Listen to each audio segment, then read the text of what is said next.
रहा था, मैं बताऊंगी बाद में। उस समय डिसीजन था ये। एक पेन दे दीजिए तुम।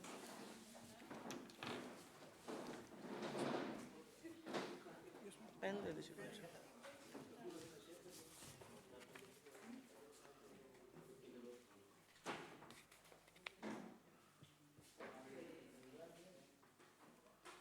Are you ready, Mohit?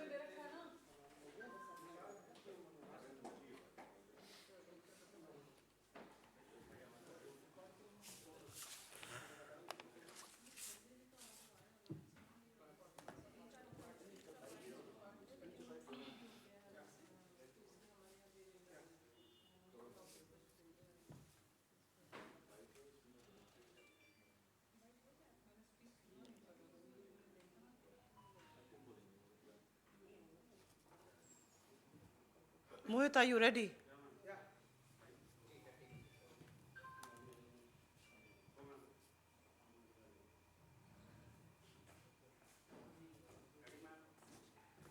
Thank you. आप सबका बहुत बहुत धन्यवाद यहाँ आने के लिए। आप सबको मेरा नमस्कार। एक बहुत ही अहम मुद्दे पर आज आपके सामने आए हैं और इस मंच से उस मुद्दे को एड्रेस करना इसलिए ज़रूरी है क्योंकि कल इस देश के विदेश मंत्री ने डॉक्टर एस जयशंकर ने कुछ ऐसी बातें कहीं। अपने राजनीतिक प्रतिद्वंदियों के खिलाफ तो आप बयानबाजी करिए, इसमें कोई दिक्कत नहीं है और आप लगातार करते रहते हैं। वो कई बार फूहड़ होती है, वो कई बार इमैच्योर होती है, उससे भी दिक्कत नहीं है। लेकिन जो आपने कल चीन को लेकर एजेंसी को एक दिए अपने वक्तव्य में बोला, वो वाकई में चिंताजनक है। और वो चिंताजनक इसलिए है क्योंकि आपने एक तरह से भले राहुल गांधी का अपमान करने की कोशिश की हो, आपने अपमान तो भारतीय सेना, उनके शौर्य और उनके पराक्रम का किया और इस देश की भूभागीय अखंडता पर एक बहुत बड़ा सवाल उठा दिया। उनका कहना था और मैं यहां पर कोट करती हूं, they meaning China is the bigger economy, we are the smaller economy, we can't go and pick a fight with them. 20 जवानों की शहादत हुई है 2020 में गलवान वैली में और हमारे देश के विदेश मंत्री कह रहे हैं क्योंकि हम छोटी अर्थव्यवस्था है तो हम बड़ी अर्थव्यवस्था को अटैक नहीं कर सकते, चीन आपके घर में घुसकर बैठा है। और ये कौन बोल रहा है? एक हमारे यहां लोकोक्ति होती है, उसका बड़ा पॉपुलर सेइंग है, वो सूप तो सूप बोले छलनी जिसमें 72 छेद। क्योंकि इसी इंटरव्यू में उन्होंने और डींग हाँकते हुए बोला कि मैं लॉन्गेस्ट सर्विंग चीन में भारतीय का राजदूत रहा हूं, longest serving Indian ambassador in China. ये डींग भी उन्होंने हाकी। तो ये कह देना कि हम छोटी इकोनॉमी है, हम बड़ी इकोनॉमी को जाके अटैक थोड़ी कर देंगे। आप क्या कर रहे हैं भारतीय सेना के शौर्य पराक्रम, उनके हौसले के साथ?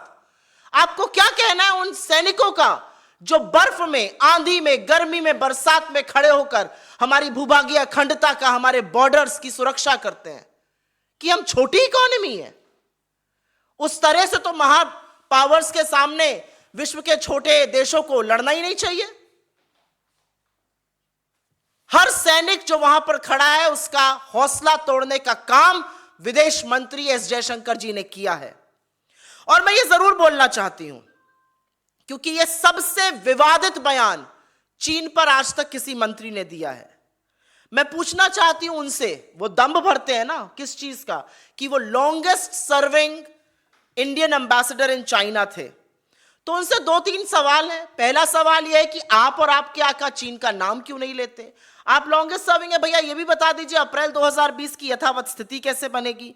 आप ये भी बता दीजिए कि 20 जाबाजों की शहादत के बाद आप चीन से लगातार व्यापार बढ़ाते जा रहे हैं। $100 बिलियन का ट्रेड डेफिसिट है, 20% हमारा एक्सपोर्ट है। तो एक तरह से तो हम चीन की आर्मी को फंड कर रहे हैं अतिक्रमण करने के लिए।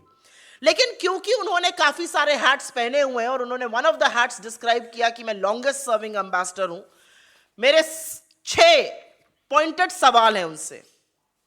As the longest serving ambassador China का, सबसे ज्यादा वक्त तक चीन में भारत के राजदूत रहने के तौर पर, वो जो चीनी अग्रेशन की फोटो आती हैं, जो खबरें हैं कि हमारी 2000 स्क्वायर किलोमीटर कि जमीन पर चीन ने अतिक्रमण किया हुआ है, उसके बारे में वो क्या कहेंगे। वो यथावत स्थिति अप्रैल 2020 के बारे में क्या कहेंगे, और वो क्या कहेंगे कि हमारे पेट्रोलिंग पॉइंट्स अब हमारी बफर जोन बन चुके हैं, पेट्रोलिंग पॉइंट 10, 11, 12, 13, 14, 15, 16 तक। वो क्या कहेंगे जो पुल बनते जा रहे हैं। उनका कहना था वो तो पहले से चीनी अतिक्रमण था, अतिक्रमण पहले से था, पुल अभी बन जाएगा, उनका बेस अभी बन जाएगा, और आप अपने मुंह पर दही जमाए, मुंह पे उंगली डाले बैठे रहेंगे। जो सबसे ज्यादा लंबे समय तक चीन में भारत के राजदूत रहे, क्या उन्होंने प्रधानमंत्री को यह एडवाइस किया था कि वो पूरे देश के सामने, पूरे पार्लियामेंट के सामने ये झूठ बोले कि कोई घुसा हुआ नहीं है, जबकि हमारे 20 जाबाजों की शहादत हुई थी। जो सबसे लंबे भारत के चीन में राजदूत रहे, जयशंकर जी से यह पूछना है कि क्या जो चीन पैंगोंग लेक पर डोकलाम में ब्रिजेस बना रहा है, फोर्टिफाई कर रहा है, उस पर वो चुप रहेंगे? क्या उनकी एडवाइस है कि ये सरकार चुप रहे और ध्यान भटकाए? जो लॉन्गेस्ट सर्विंग एम्बेसडर इंडिया के चीन में रहे, उनसे यह पूछना है, चीन एक रेलवे लाइन बना रहा है, इससे क्या हमारी भूभागीय अखंडता पर खतरा नहीं है? क्या डीबीओ पर जो जंक्शन चीन के अतिक्रमण पे, उससे खतरा नहीं है? और एक बात जरूर पूछनी है लॉन्गेस्ट सर्विंग इंडियन एम्बेसडर चीन से, कि आप ही के फॉरेन सेक्रेटरी चिंता जता रहे थे अनमैनेजेबल $100 बिलियन के ट्रेड डेफिसिट पर, उनसे भी कुछ कह दीजिए। इंटरव्यू देना और वहां पर डींगे हाँकना बड़ी बात है, 1 घंटा 41 मिनट का आपने राष्ट्र के नाम संदेश दिया, लेकिन इन सवालों का भी जवाब दे दीजिए, क्योंकि आप दंभ भरते हैं कि आप चीन में भारत के सबसे लंबे समय तक बने रहे राजदूत हैं। और एक चीज, ना मैं ये मजाक से कह रही हूं, ना मैं हल्केपन में कह रही हूं, एक स्टॉकहोम सिंड्रोम होता है। आपको अपने ही, जिसने आपके साथ गलत बर्ताव किया, उसी से प्यार हो जाता है, स्टॉकहोम सिंड्रोम होता है। स्पेशली किडनैपिंग में इसका बड़ा यूज होता है। क्या जयशंकर जी स्टॉकहोम सिंड्रोम से ग्रसित हैं? सवाल ये सारे चीन पर पूछने चाहिए, लेकिन आप और आपके आका जब मौका मिलता है शी जिनपिंग की गलबैयां करने लगते हैं, गले लगने लगते हैं, लाल आंख दिखाने के बजाय लाल शर्ट पहनकर स्वागत में खड़े हो जाते हैं। तो क्या आप स्टॉकहोम सिंड्रोम से सफर करते हैं? ये सवाल चीन पर पूछे जाएंगे। और क्योंकि आपने कुछ झूठ बोले गए और लगातार आपके लोग ये झूठ बोलते हैं, तो उस झूठ का भी मैं चीन पर पर्दाफाश कर देती हूं यूपीए सरकार को लेकर। क्या यह सच नहीं है कि 50 साल 1967 के बाद 87 में एक इंसिडेंट को छोड़कर लगातार स्टेबिलिटी और पीस बॉर्डर पे बनी रही, और लगातार पिछले 3 सालों में चीनी अतिक्रमण हो रहा है, इनकर्जन हो रहा है, चाहे वो लद्दाख में हो, चाहे वो अरुणाचल में हो, चाहे वो नेपाल के रास्ते से हो? क्या यह सच नहीं है कि यूपीए गवर्नमेंट ने एक्टिव इंफ्रा पॉलिसी और रोड्स टनल्स बनाने के लिए 2006 में पॉलिसी बनाई थी, और यह श्याम सरन टास्क फोर्स 2006 में बना था, और बहुत सारी चीजें इसकी 2014 तक खत्म हो गई थी? क्या यह सच नहीं है कि इंडियन नेवी ने US navy near East China Sea में 2007, 2009, 2011 और 2014 में एक्सरसाइजेस किए थे? क्या यह सच नहीं है कि कांग्रेस गवर्नमेंट ने 50,000 स्ट्रॉन्ग नई 2 माउंटेन डिवीजन सैंक्शन करी थी? और क्या यह सच नहीं है कि कांग्रेस गवर्नमेंट ने 4 एडवांस्ड लैंडिंग ग्राउंड चुशूल में, फुकचे में, डेमचौक में, दौलत बेग ओल्डी में सैंक्शन किए थे? और अगर यह सब सच नहीं है, तो ये सब चीजें कैसे बन गई 2014 तक? 2014 तक तो ना आप थे और ना आपके आका थे। तो झूठ बोलना कूटनीति का तंत्र नहीं हो सकता है। आपने भारत की फॉरेन पॉलिसी को एक कारोबारी को कारोबार दिलाने के लिए, जिसको आप अपने साथ अपने हवाई जहाज पर लेके घूमते हैं, अलग अलग देशों में जाते हैं, चिरौरी करते हैं, भैया इनको कारोबार दे दो। आपने भारत की फॉरेन पॉलिसी को कारोबार दिलाने के लिए, और दूसरा आपने भारत की फॉरेन पॉलिसी को फोटो अपॉर्चुनिटी, कभी शहनाई सुनते हुए, कभी झूले पर पींग लगाते हुए, कभी लाल शर्ट में अपना खाना छोड़ के लपक के जी हजूर करते हुए आपने भारत की कूटनीति को उस पर रिड्यूस कर दिया है। और इसी के कारण मैं कहती हूं कि आप भारत के सबसे ज्यादा फेल्ड फॉरेन मिनिस्टर हैं। और बिना तथ्यों के नहीं कह रही हूं, मेरा आपसे कोई भी निजी झगड़ा नहीं है, मैं आपके ऊपर कोई निजी आक्षेप नहीं लगा रही हूं, लेकिन हां, मैं ये जरूर कहती हूं कि आप इस देश के सबसे फेल्ड फॉरेन मिनिस्टर हैं। 2.5 साल हो गए बाइडेन एडमिनिस्ट्रेशन को, अपना आधा एडमिनिस्ट्रेशन पूरा हो चुका है। इंडिया में यूएस का एम्बेसडर नहीं है। यह आपकी फॉरेन पॉलिसी है। ट्रोइका बना था अफगानिस्तान के इशू में, रशिया चाहता था हम उस ट्रोइका में रहें, पाकिस्तान ने मना कर दिया, चीन ने उसकी सहमति करी, हम ट्रोइका में नहीं आ पाए। यह आपकी फॉरेन पॉलिसी है। अगर आप ही की बात मैं मान लूं कि जो होता है इस देश में, जो भी गलत होता है वो इंटरनेशनल साजिश हो रही है, एक इंटरनेशनल कॉन्स्पिरेसी, अगर मैं आप ही की बात मान लूं तो आप क्या कर रहे हैं? अगर इतनी इंटरनेशनल कॉन्स्पिरेसी इस देश में हुई जा रही है तो प्रभु एज फॉरेन मिनिस्टर आप क्या कर रहे हैं? आपका डिपार्टमेंट क्या कर रहा है? कौन सी नैरेटिव सेटिंग आप करने की कोशिश कर रहे हैं? पॉलिटिकल वॉर्स की आप बात कर रहे हैं ना, कौन सा नैरेटिव सेट कर रहे हैं?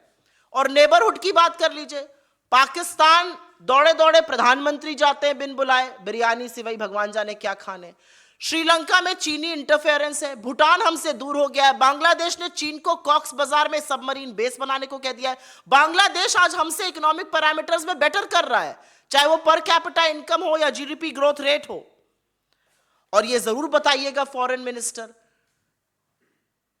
करीब 2.25 लाख भारतीयों ने एक साल में, और ये 12 साल में सबसे ऊंचा आंकड़ा है, लगातार लोग भारतीय नागरिकता छोड़ रहे हैं। 2.25 लाख लोगों ने पिछले साल भारत की नागरिकता छोड़ी, और भारत का जो पासपोर्ट रैंक है वो 71 से गिरकर 2006 में 85 पर कैसे आ गया? विदेश मंत्री तो आप हैं। इतनी बढ़िया विदेश नीति बनाई कि लोग भारत ही छोड़ देना चाहते हैं। हमारे पासपोर्ट की रैंकिंग गिर रही है।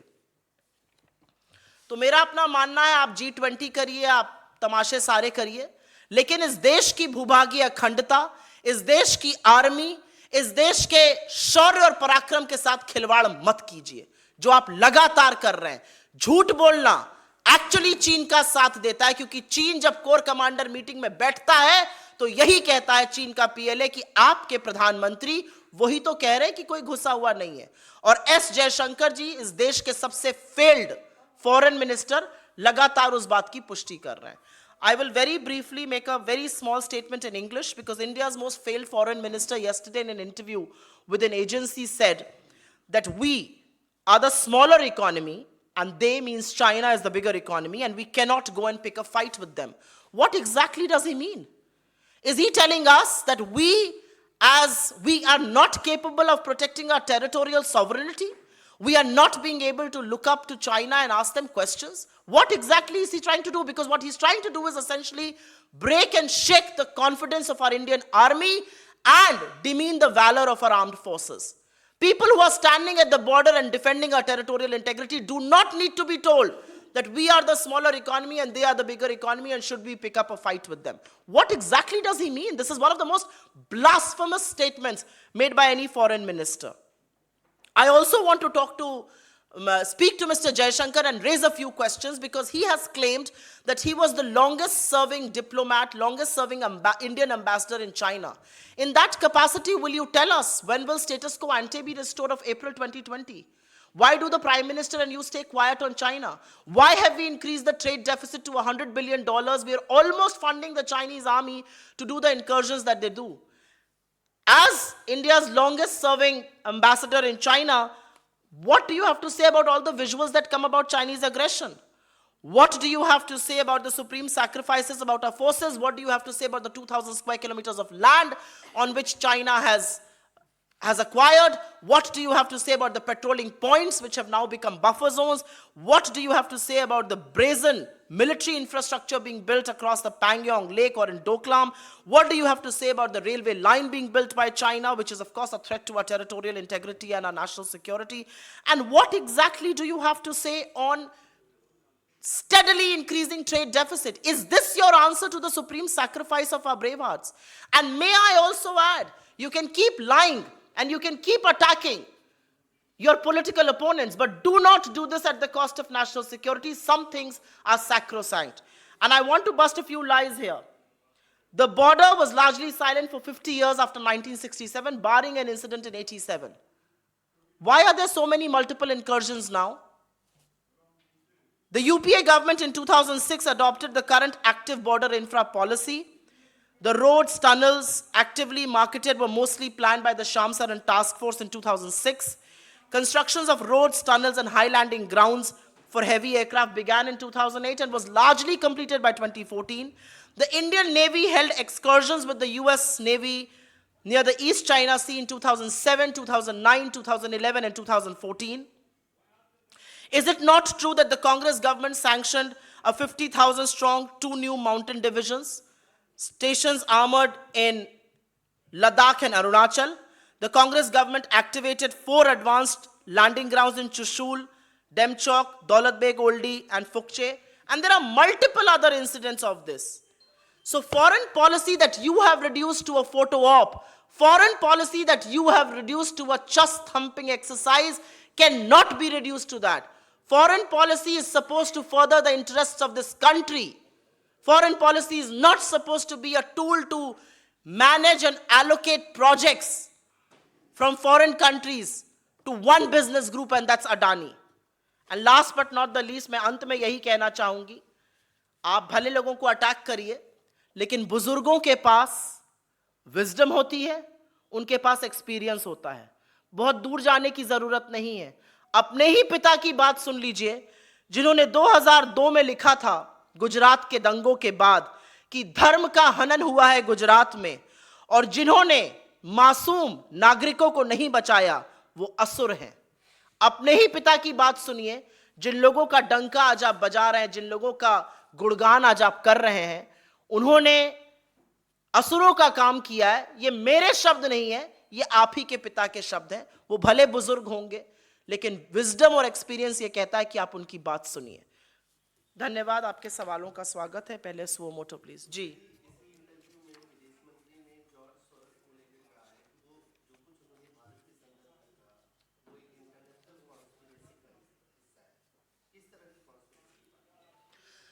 एक्चुअली मुझे ये समझ में नहीं आता है कि अगर इंटरनेशनल कॉन्स्पिरेसी सारा विश्व कर रहा है देश के खिलाफ, तो विदेश मंत्री क्या कर रहे हैं? क्या ये विदेश मंत्री का फेलियर नहीं है कि सारी इंटरनेशनल कॉन्स्पिरेसी देश के खिलाफ हो रही है? चलिए, आपने एक व्यक्ति के लिए कह दिया इंटरनेशनल कॉन्स्पिरेसी कर रहे हैं. लैरी समर्स, जो ट्रेजरी सेक्रेटरी थे और हार्वर्ड यूनिवर्सिटी के प्रोफेसर हैं, लॉरेंस समर्स, उन्होंने कल बोला है अडानी पर, और बोला है कि शायद ये धब्बा हिंदुस्तान कभी मिटा नहीं पाएगा.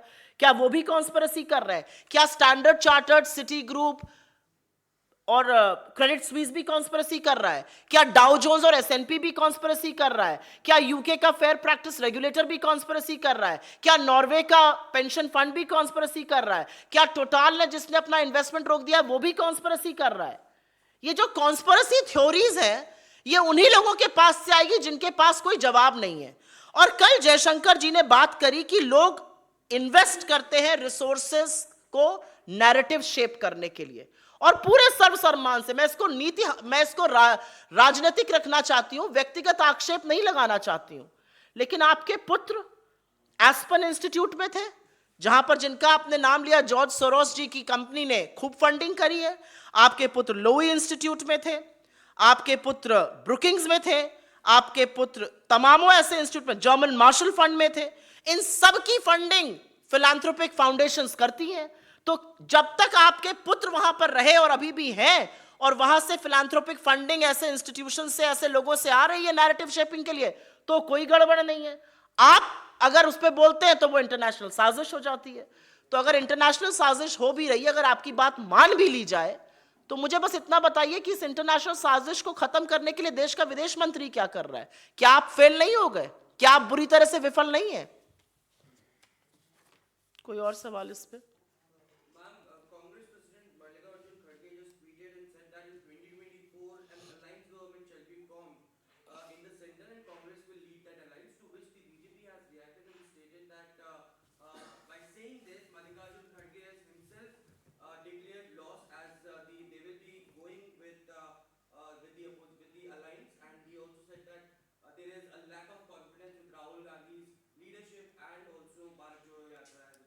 Who has said this? The BJP leaders. Who is the leader who said this? There are several spokespersons who have said this on TV. The BJP is full of silly souls, if I may say so. आप क्या expect कर रहे थे BJP बोलेगी?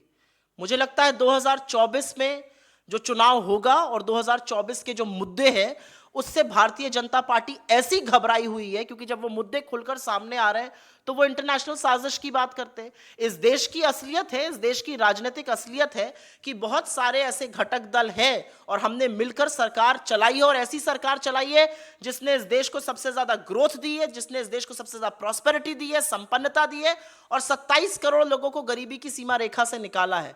हमने अपने घटक दलों के साथ मिलकर ऐसी सरकार चलाई, और हम बिल्कुल इससे नकारते नहीं है कि हम सब एक साथ खड़े हैं और एक साथ बीजेपी का सामना करेंगे। दिक्कत की बात यह है कि भारत जोड़ो यात्रा या अडानी के आक्षेप, जिससे घिरे हुए हैं मोदी जी बुरी तरह, या बेरोजगारी या महंगाई या आर्थिक असामान्यता, ऐसे तमाम मुद्दे हैं जिसके बारे में ये निरुत्तर है, इनके पास ना कोई जवाब है ना कोई समाधान है। तो आप अनर्गल बातें करते रहिए, उससे कोई फर्क नहीं पड़ता है। मैम, कल खड़गे साहब ने जब अपना भाषण दिया उसमें प्रधानमंत्री नरेंद्र मोदी को तू कह करके संबोधित किया कि तेरी छाती अगर कम भी हो जाए तो, अगर दुबला भी हो जाए तो कोई फर्क नहीं पड़ता, लेकिन देश पर आंच नहीं आनी चाहिए। क्या इस तरह का संबोधन प्रधानमंत्री को कांग्रेस अध्यक्ष द्वारा शोभा देता है? कांग्रेस अध्यक्ष विशुद्ध हिंदी स्पीकिंग नहीं है, वो कर्नाटक से हैं, और उन्होंने अपने बोलने में, उम्र में बहुत बड़े हैं, उन्होंने अपने बोलने में मुझे तो लगता है अपनत्व दिखाया। आपको गलत लग रहा है, मुझे तो अगर कोई बड़ा ऐसे बोलेगा तो मैं तो उसको अपनत्व मानूंगी। बाल की खाल निकालने के बजाय फर्जी 56 इंच की छाती का जो खुलासा किया है खरगे जी ने, और 56 इंच की वो जो छाती जो कहीं पर एक डॉक्यूमेंट्री पे, कहीं पर एक एडिटोरियल से, कहीं पर एक किसी के वक्तव्य से दुबक कर डर कर बैठ जाती है, वो 56 इंच की फर्जी छाती जो चीन का नाम नहीं ले पाती है, वो 56 इंच की फर्जी छाती जब चीन डोकलाम पे हमला करता है तो आप पींगे झूले की झूल रहे होते हैं, वो 56 इंच की छाती जब 20 जाबाजों की शहादत के बाद आप पहली बार शी जिनपिंग से मिलते हैं तो लाल आंख पर तो चश्मा लगा लेते हैं, लाल शर्ट पहनकर जी हजूरी करने लगते हैं, उसके बारे में वो बोल रहे हैं। कोई और सवाल? धन्यवाद बहुत बहुत आप सबका।